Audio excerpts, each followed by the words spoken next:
So, ngayon guys, dahil nagkasabay naman itong dumating dito sa akin, ito muna unahin ko itong 1 piso natin na Jose Rizal. Inspeksyonin natin to guys kung anong pwede natin kolektahin dito kasi mga common coins ito guys. Tapos medyo damage na kasi matagal na rin itong na-demonetize guys. So tingnan natin ang medyo maganda pa at mayroong magandang error. At yan ang ating kolektahin. So ilang piraso lang ito guys, mga 8 piraso lang ito guys. Tapos itong ating mga common na mga foreign coins.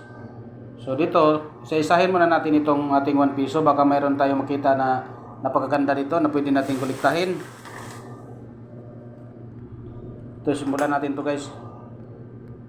I-zoom lang natin guys para makita natin yung ating barya. Kung ano yung mga magandang kolektahin. Mayroon bang error. At sa katulad nitong itsura guys, madaming damage. Marami pa rin naghahanap sa mga ganitong barya guys na mga 1972 at saka 1974. Mayroon pa rin tayong mga collectors guys na wala pang hawak sa mga ganito. Yung mga bago nating collector guys. So marami pang naghahanap.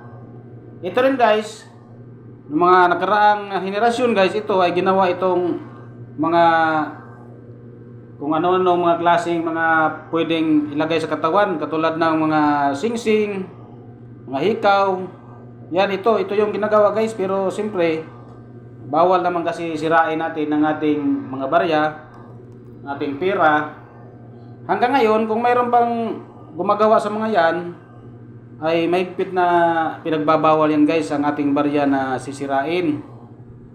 So mayroong punishment yan guys kapag nakita ka or na huli ka na sinisira mo ang ating mga coins, mga papel or ito, mga barya kahit na demonetize na guys. Kasi pagmamay-ari naman ito ng ating Republika ng Pilipinas. So bawal itong sirain guys. So yung mga nakaraang henerasyon, mayroong gumagawa ng mga katulad nito, mga hikaw, mga bracelet. So marami pang gumagawa nun. So ito guys, dahil hindi naman ito lantaran na ipinapakita sa ating mga kagababayan, marami pa rin mayroong hawak dito tulad ng mga matatanda na. So kapag nag-post tayo ng ganito, so, siyempre marami ding nagpapakita sa kanilang mga barya. So kailangan lang guys, kung bibili tayo, titingnan natin mabuti kung mayroong magandang kondisyon at mayroong magandang error para yung mga barya natin guys na i-display guys, maraming makakagusto. Hindi katulad dito, mayroon namang mga gas-gas ito eh. Ito yung obverse oh. Matagal na itong na-demonetize at common coins ito guys. Katulad dito guys, mga gas-gas na, mga damage naman yan. Yan oh, may mga biyak-biyak pa oh. Dito sa ulo. So hindi na magandang kolektahin. So magiging reject ito guys. Pero sa ibang mga bagong coin collector natin guys, binibili pa ito. Naman sa kanyang pangalan, ayan, medyo wala na yung letter L. So Risa na lang. So error na din ito guys kasi wala na yung letter L sa Rizal eh. Yan oh, wala na yung L. Tapos hindi mo na makita ng maganda yung kanyang letter A at saka yung Z at saka yung I. Dahil sa sobrang tagal na nito. Baryang ito guys. So error talaga yan ang resulta nito guys, nagiging error na. Dito pa lang tayo sa harap pero damage kasi marami na mga gas-gas eh. So siyempre mayroon pa namang bumibili nito guys. Pero hindi nalalampas sa 50 pesos. Yung iba nga 5 piso, 2 piraso. Parang ganun lang yung iba guys. Kasi mga damage coins na. Tingnan natin sa likod guys, kung anong mga mayroon dito sa likod. Baryang ito. Ito yung likuran natin guys oh. Yun, madaming gas-gas na talaga oh. Yun, error na error talaga guys. Ang lahat ng mga ito guys, ang mga 1972 natin at saka 1974, kaya naging common error siya guys kasi sobrang dami niya na wala na yung mga litra dito. Dito guys oh.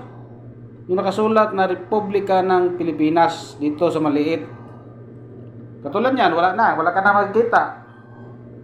So, error talaga siya. Kaso, common. Tapos, hindi na maganda ang kanyang kondisyon. Ganun ang tinitingnan guys kapag bumibili ng mga barya guys na katulad dito, mga common coins.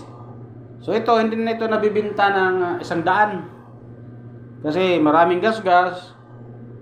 At marami ng damage nga. So, yan ang pinagbabasihan natin guys kapag bumili-bili tayo ng mga barya guys. Kaya ang nangyari guys, kilo-kilo na ang binibili nito.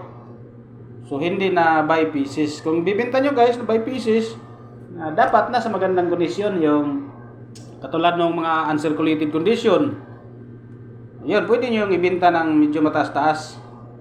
At saka wala namang nangyaring error, hindi na mabibili ng libo. So yung mga ibang coin collector natin guys, ang mga coin vlogger na bumibili ng libo-libo guys, hayaan mo lang sila. Kasi ganun talaga yung content nila eh. Content lang yun guys. So marami pa ito guys. Titingnan natin yung iba sa mga baryang ito.